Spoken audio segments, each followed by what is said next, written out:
Mon corps a été retrouvé complètement nu, mutilé et en état de décomposition avancé le 22 janvier 2023. J'ai vécu l'enfer, mon nom est Arsène Salomon Mbalizogo, voici mon histoire. Né le 29 septembre 1972 au Cameroun, journaliste ambitieux et travailleur, j'ai réussi à devenir le directeur général d'une des plus grandes radios de mon pays.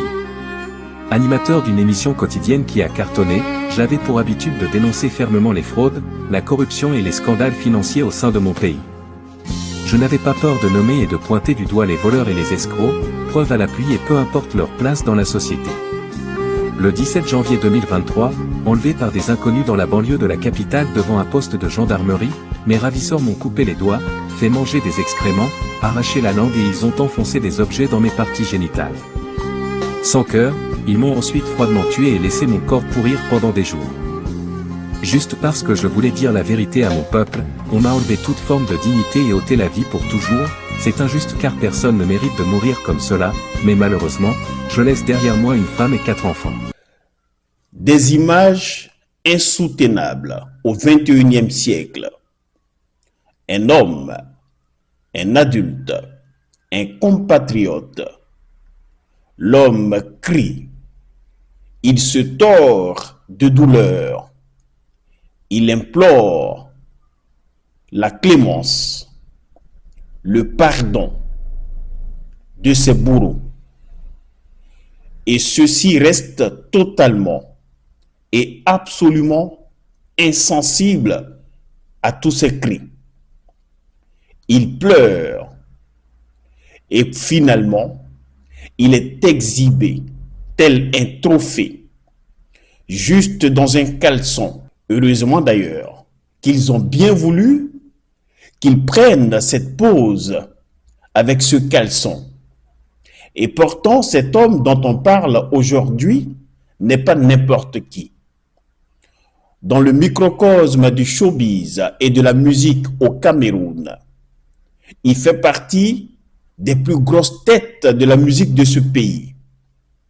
Évidemment, comme tout artiste, comme tout citoyen, il a ses convictions à lui. Et pourtant, ce sont ses convictions qui l'ont condamné. Certains diront qu'il a eu plus de chance que d'autres. On pense notamment à Martinez Zogo. Lui, qui a certainement connu les mêmes sévices et qui, malheureusement, en est mort. Alors que ses bourreaux, eh bien, loin de se satisfaire d'avoir accompli leur forfait, ont finalement décidé de le mutiler de ses parties génitales. Nous sommes là au pays du président Paul Biya, 91 ans aujourd'hui. Il est au pouvoir depuis le début des années 80, exactement en 82. Et ce, à la suite de celui dont il a été lui-même le Premier ministre, à savoir Amadou Ahidjo. Nous allons revenir dans quelques instants sur ces images insoutenables et sur ce pays dont on ne parle pas énormément. Et pourtant, lorsqu'on évoque le Cameroun, on pense et on parle d'un peuple qui impose le respect par son génie, par son talent. Le Cameroun, évidemment, ce sont les lions indomptables. Le Cameroun, c'est ce pays qui a fait danser toute l'Afrique et la diaspora au rythme des sons mythiques tels que le makossa, la siko, le bikoutsi et j'en passe. Le Cameroun, c'est aussi ce pays-là où pour ceux qui sont habitués aux réseaux sociaux, on peut découvrir des talents dans le domaine de l'humour, de la comédie et du cinéma. Les Camerounaises et les Camerounais sont connus pour leur joie de vivre. Ce sont des showmakers, des ambianceurs. Mais également, ce sont des hommes et des femmes qui enrichissent, eh bien, l'Afrique noire et qui l'éclairent partout à travers le monde. On trouve des Camerounaises et des Camerounais, aussi bien dans les secteurs de la politique, de la diplomatie, des masses médias, et j'en passe. Sauf que le Cameroun, fort malheureusement, c'est cette tache sombre d'un pays qui, décidément, aura retenu à travers ses élites les leçons macabres transférées par les colonisateurs. Oui, lorsqu'on observe les assassinats, les emprisonnements sous mesure, les tortures, et que cela contraste avec le niveau de vie des Camerounaises et des Camerounais, avec la précarité, la pauvreté, le chômage, on peut bien comprendre et même dire, sans risque de se tromper, eh bien que finalement, l'élite dirigeante au Cameroun, du moins depuis l'avènement de Paul Biya au pouvoir, depuis 1982, a retenu une chose, à savoir les méthodes d'intimidation, de torture. Et tout cela enrôlé et enrobé dans des stratagèmes de corruption et de détournement des deniers publics. C'est du moins ce que tous ces pays, ex-colonies de la France, ont en commun. On se souvient de ce Cameroun-là qui a laissé mourir l'un de ses dignes fils. Nous parlons ici, pour ceux qui ont encore de la mémoire, pour se souvenir, eh bien, de Rouben Yobe. Il était surnommé le Mpodol, c'est-à-dire le porte-parole. Le leader indépendantiste camerounais, eh bien, a été assassiné par l'armée française. Ce fut juste quelque temps avant la proclamation de l'indépendance du Cameroun. Et que dire de cet autre Camerounais, en la personne de Félix Moumié? Lui a été empoisonné à Genève, en Suisse, avec notamment un gramme de thallium versé dans son verre de pastis. L'orchestrateur de cet empoisonnement n'était autre qu'un réserviste des services spéciaux français. Comment comprendre que finalement, un pays aussi riche que le Cameroun, eh bien, soit obligé de montrer à la face du monde une telle barbarie? Je vous laisse, avant la suite de notre chronique, voir ou revoir les images dont on parle. Ce sont celles de l'artiste musicien Longué Longué. Il a un talent pour faire danser. Il a aussi un talent pour faire réfléchir. L'homme n'a pas sa langue dans la poche. Qu'on l'aime ou qu'on ne l'aime pas, il est comme ça. C'est un chef d'orchestre.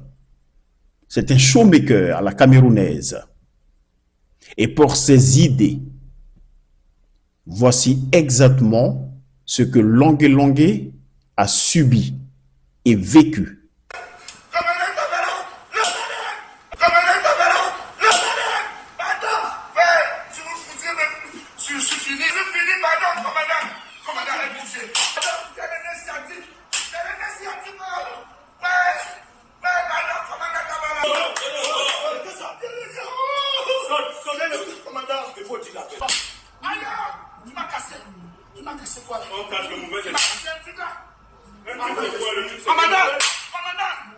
Commandant, vous avez vu sur l'un, commandant.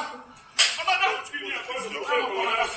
Lorsqu'on regarde ces images et qu'on revoit celles, ou tout au moins qu'on se remémore le scénario d'abord de la traque, puis de l'enlèvement et de la séquestration avant l'assassinat et le jet du corps du journaliste Martinez Zogo et de d'autres certainement, eh bien, dont on n'a pas tant parlé, il y a une question qui nous taraude l'esprit. Est-ce qu'aujourd'hui, avec ces images, on peut affirmer que le président Paul Biya est vraiment aux commandes du navire Cameroun? Ou alors, est-ce qu'il y a des personnes, des individus tapis dans l'ombre qui, justement, sont les orchestrateurs du rythme du Cameroun sur le plan à la fois politique et économique? Autrement dit, est-ce que Paul Biya, à 91 ans, a toutes les facultés pour diriger ce grand pays et ce grand peuple? La question reste posée.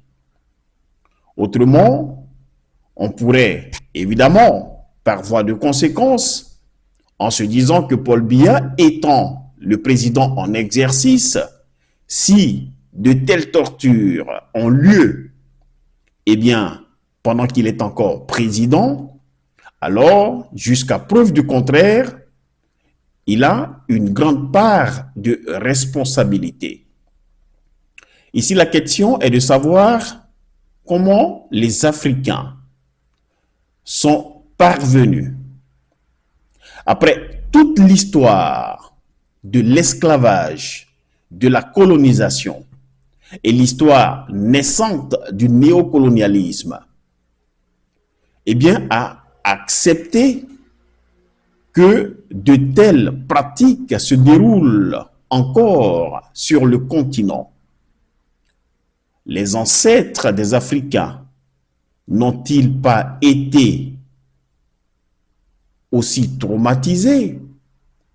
Les Africains eux-mêmes, dont les ancêtres ont connu d'abord la barbarie des Arabes, avant celle des Européens et des Américains, ne sont-ils pas suffisamment outillés pour comprendre qu'à un moment donné, il faut dire plus jamais ça? Mais surtout, comment expliquer que les élites africaines, notamment celles des États dits francophones, aient retenu une chose, une seule chose du colon, à savoir comment tuer, comment piller, comment exécuter, comment cacher, comment mentir, comment mettre sous pression. Visiblement, les élites, ou tout au moins l'oligarchie france-africaine, a préféré retenir les méthodes de barbarie que celles qui auraient permis justement de construire des peuples à l'échelle de leurs États.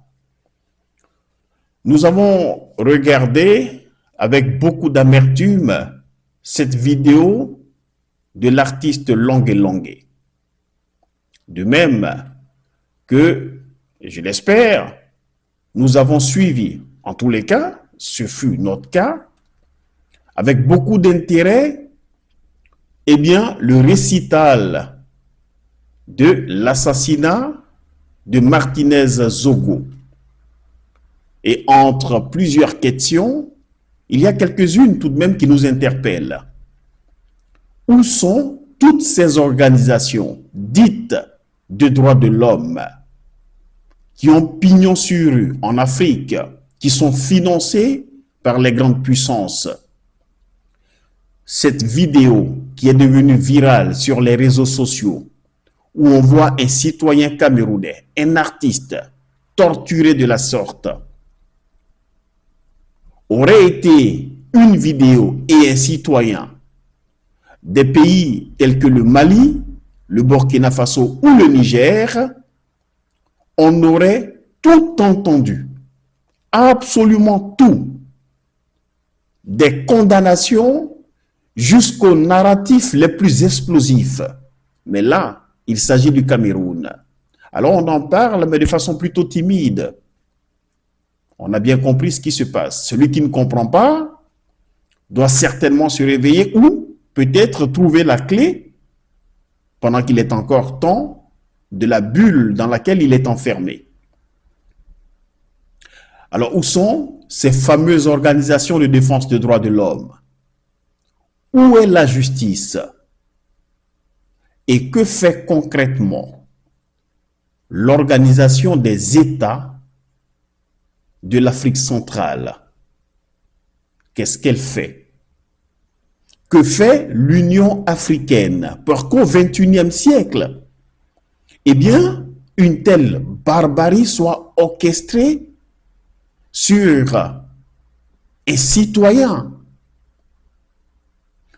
On a surtout envie de croire que ceux qui font subir ce pire à longue et longueur sont tous sauf des humains. Peut-être sont-ils des extraterrestres? Je n'en sais rien. Et puis au final, en démocratie, dans un État normal, qui fonctionne plutôt correctement, avec des institutions crédibles, on aurait quand même voulu entendre le président Paul Biya. Il a des conseillers. Il est censé savoir l'essentiel de ce qui se passe dans son pays. Alors, une telle vidéo qui entache l'image de son pays et qui met en péril la vie d'un de ses citoyens, alors même que l'affaire Martinez-Zogo n'est pas encore résolue, devrait certainement pousser le président Paul Biya à prendre la parole, à se prononcer, à parler. Nous avons entendu un certain nombre de personnes sur des plateaux de télé, dans des podcasts, faire des sortes de débunkers pour expliquer que, bon, ben, Longué Longué serait un artiste, entre guillemets, controversé, qui tantôt adoube le pouvoir, tantôt, eh bien, est contre ce même pouvoir et que par conséquent, ce qui lui est arrivé serait simplement la conséquence de ses prises de position, tantôt à gauche, tantôt à droite. Je trouve pour ma part cette explication un peu trop simple, voire même lapidaire, parce que à travers le monde, les personnes qui ont des doubles, des triples, voire des quadruples positions, elles sont nombreuses. Pour autant, doit-on faire subir ceci à un citoyen simplement parce que le jour, il serait à gauche et la nuit à droite? Et que dire des mêmes acteurs politiques camerounais, ou même africains de façon générale, et même mondiale, ça se voit,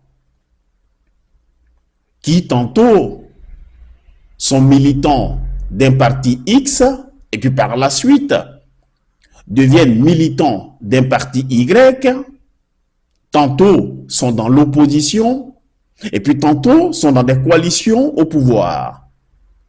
Est-ce qu'on devrait faire subir ça à ces acteurs-là? Alors, je vous le dis, chers amis, Nous sommes à un moment où nous devons pouvoir prendre nos responsabilités. Il est bon et il est beau de parler de panafricanisme. Mais la révolution, elle doit se mener sur deux fronts. Aussi bien sur le continent africain, dans nos pays respectifs, en nous mobilisant pour que nous soyons plus, des bêtes de foire, telles que l'a été Longué Longué.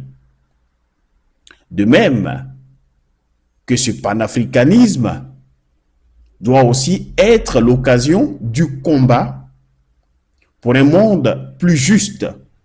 Et ce combat-là, il est mené contre l'impérialisme. Mais si nous faisons essentiellement un focus sur le combat avec, entre guillemets, les ennemis de l'extérieur et que nous fermons sciemment les yeux sur nos bourreaux qui nous ressemblent, qui parlent nos langues, qui ont notre couleur de peau, qui ont nos noms, alors le panafricanisme mourra. Je vous salue.